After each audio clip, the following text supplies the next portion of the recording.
waxaad u malaysaa inaad leedahay saaxiib aad u fiican, laakiin weligaa ma kugu adkaatay inaad ogaato saaxiibka ugu fiican asxaabtaada? haddii jawaabtaadu haa tahay, waxaa laga yaabaa inaadan lahayn asxaab wanaagsan, sababtoo ah haddii aan ahaan lahayn asxaab wanaagsan ma naba shaki kama qabi lahaan. inaad yeelato saaxiib wanaagsan waa midda ugu muhiimsan nolosha maanta, maadaama ay yihiin dadka kugu dhow aad la wadaagi karto farxaddaada, murugtaada iyo sirtaada. markaad yeelato asxaab aad u badan, way kugu adkaynaysaa inaad ogaato yaa ah saaxiibka runta ah, si aad u hubiso inaad ku jirto jawi degan oo ku fiican guushaada iyo farxaddaada. iska hubi in asxaabtaadu wanaagsan yihiin. muuqaalka waxaan kugu soo tumi doonaa 5 arrimood oo ku garan karto in saaxiibkaagu wanaagsan yahay.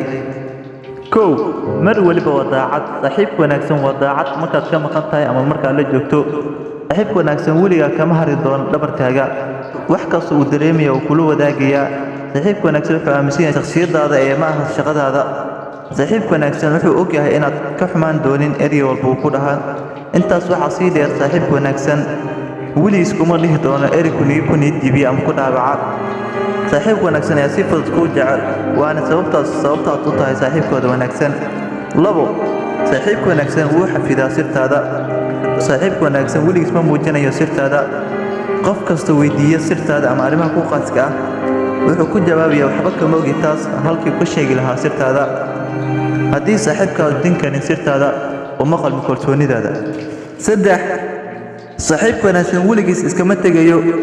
miyaa weligaa aragtay saaxiibkaaga uu kaa tegaya oo ku wareega dad kale ama gabdho kale marka goob bulsho la yimaado?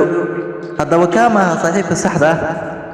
saaxiibka wanaagsan weligiis kuma degi doono inaad kali ahaato, xitaa kulmada bulshada ama goob kasta. saaxiibka wanaagsan ayaa ka tegi kara dad kale si uu adiga farxad kuu siiyo. saaxiibka wanaagsan wuxuu ku kaxeynaa meel buu aadayo. 4. saaxiibka wanaagsan ma masiirayo. saaxiibka fiican kama hinaasiyo guushaada, yacni mar walba ku faraxsan shakhsiyaddaada iyo qofkaad tahay. saaxiibka wanaagsan wuu jecel yahay horumarkaaga, mar walbana wuu ku faraxsan yahay kartidaada. 5.